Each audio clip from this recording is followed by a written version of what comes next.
Morning mga guys, my dear viewers and silent viewers.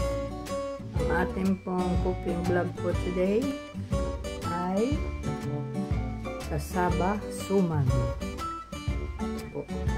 Kasaba suman, mga naka-grate na po yan, grated kasaba yan. 3 pack po ang binili ko. Sa bawat pack po equivalent to 1.5 cups na ganito. So kalahati lang po yung sukat ng sugar. So halimbawa 2 cups, baka matamis pa rin masyado, babawasan na lang po natin yun. Tapos meron pa tayo ditong melted butter, tapos meron tayong pangpabango na vanilla,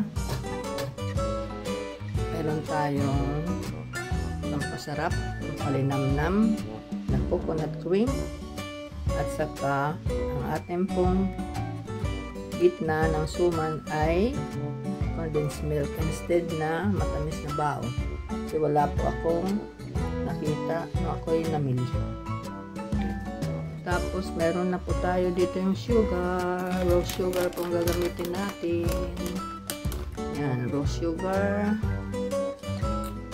Tapos ito po yung ating malinis na dahon ng saging ng pansapid.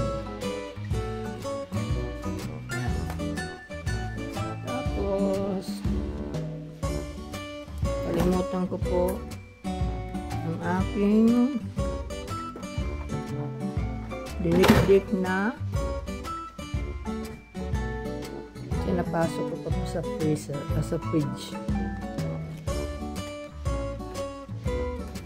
Dinikdik na cashew nuts. Yan. Yan po ang ating mga ingredients.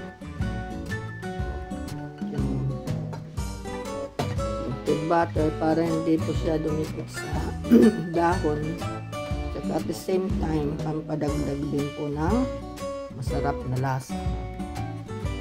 So far yan pong ating ingredients. See you for the next, kasi magkakaroon po ako ng segments dahil medyo mahaba na po masyado ang video. So part 1 pa lang po ito. See you later guys.